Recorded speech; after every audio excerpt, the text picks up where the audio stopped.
This is the new Google Pixel 7, and this is the one to get. Hi everyone, this is JD, your gadget review friend. Welcome, and welcome back to Gadget Rev Now. Google just released 3 impressive phones for Pixel 7 series, and a lot of people are torn which one to get. The top-of-the-line Pixel 7 Pro, which has a telephoto lens, bigger screen, and can go up to 512 gigs of storage and 12 gigs of RAM. There's also the newest Pixel 7a that looks similar to Pixel 7 with identical processor and design, with a decent battery life and basic mid-range camera sensor, though produces the same quality of images like other Pixel phones.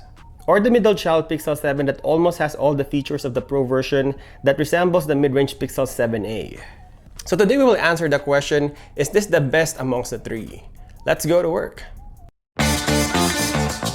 Pixel 7 might have received the 2nd generation Tensor chip, but it's nowhere near the performance of A16 Bionic or Snapdragon 8 Gen 2. It's more likely on the alley of Snapdragon 888, which is a couple of years old or maybe slightly faster than that. But with Google's integrating the software to Pixel 7's hardware, they incorporated the bare-bones structure of the UI that doesn't need to do heavy computing power. Pixel UI might be the lightest skin of an Android phone. With Tensor Chip Gen 2 running the show, it's added by a good amount of RAM with 8 gigs.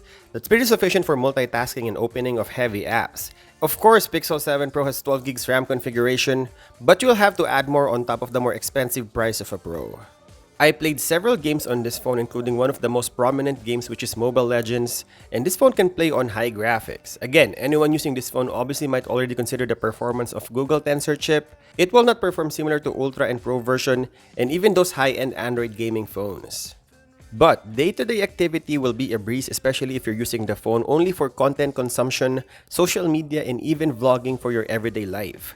I may have at one point felt the battery heating issue on my Pixel 7, I think at the start of this year, but it was easily patched by Google because of their timely updates. But overall, with the price you pay, I think the performance of this phone is outstanding.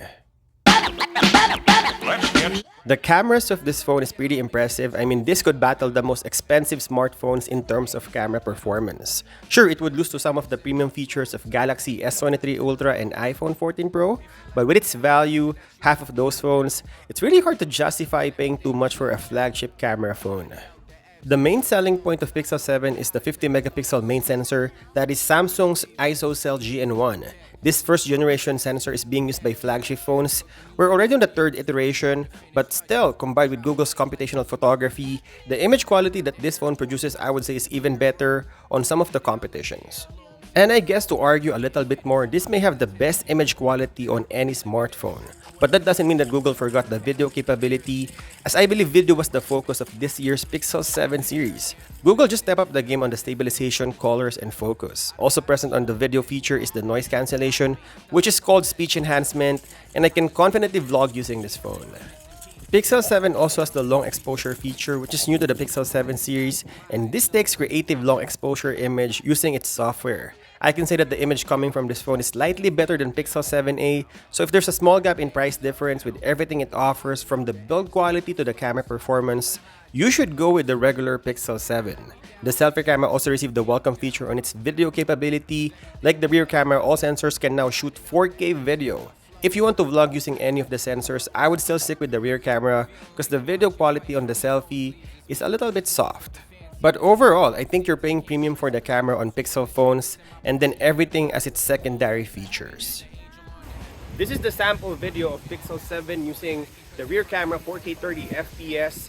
Now let's switch to the ultra-wide sensor. Now we're switching to the ultra-wide sensor or the ultra-wide lens.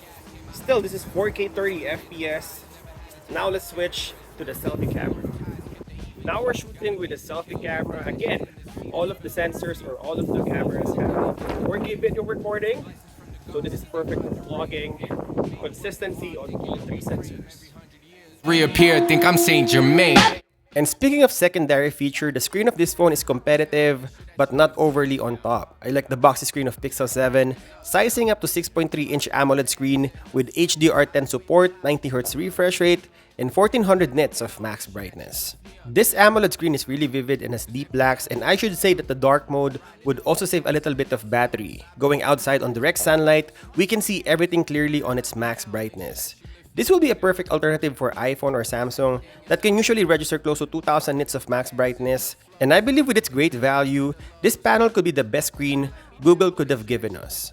The fingerprint reader or sensor is also situated underneath the screen, and it's not the best fingerprint sensor that I use, but it's very reliable. In an average, this will unlock my phone 8 out of 10 times. Another great feature of this phone for sub $1,000 is the 5 years of security patches. Let's start with the bad news. Google only offers 3 years of major OS upgrade, so this phone will receive OS upgrade until 2025. And to my calculation, and I might be wrong, but this phone will still get Android 15. Honestly, for a consumer that's buying a sub $1,000 phone after 3 years, you might have enough money for a new phone. But the best part of the software feature of Pixel 7 is the 5 years of security support. So this will receive security patches until 2027. And this is great news for people who will resell their phone after they use it. Once it's done upgrading to the latest software, then you can sell this phone for cheaper price, and the phone still continue receiving security patches. Still, this phone will be pursued by those people who cannot afford a new Pixel phone but wanted to get a good one that's still updating. So 5 years of software support can provide you a little bit of money back if you're planning to sell this phone in the future. Another great feature of Pixel 7 aside from the software support is the battery life. This phone is an easy all-day phone for me if I'm using the phone on 5G network all the time and I tend to use a lot of screen on time. But if you're just a casual user who will just surf the internet, scroll through your social media feed, and do a little bit of phone call and text with a little bit of screen on time, this might be a 2-day phone for you.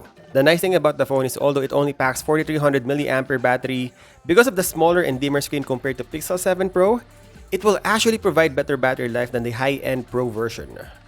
Also, this phone can be charged 20 watts on both wireless and wired, so it doesn't matter what charging technology you have, you will get the same amount of charging time.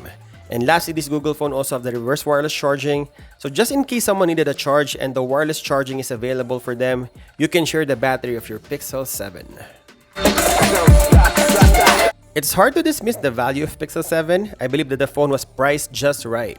I mean, you can go with the mid-range Pixel 7a, but you will get an inferior camera performance for sure and an okay battery performance. Still, I believe that the phone is one of the best, if not the best mid-range phone today. And talking about Pixel 7 Pro, although the Pro version is more affordable than any other competition, including high-end Chinese phones, the price of the Pro version is bordering to Samsung's Fan Edition. If you need a bigger 512 gigs of storage capacity, this might be equal to Samsung S23 Plus or iPhone 14 Pro. But I don't know if you can justify $200 for an additional telephoto lens and better screen. So the awkward middle child, the Pixel 7, is actually a great choice if you're eyeing for a Pixel 7a and have few more $100 to burn, or maybe considering a used Pixel 7 that may cost as much as Pixel 7a. You will have the flagship feature like the camera, screen, and battery life, and you would also get the blend of the looks of the mid-range Pixel 7a. Overall, the choice is yours to make, but I think in all 3 Pixel 7 series, this is the one to get. And there you go. Hope you enjoyed this video. I'll continue to compare this phone in our channel, so stay tuned. And as always, thank you guys for watching, and I'll see you in the next one.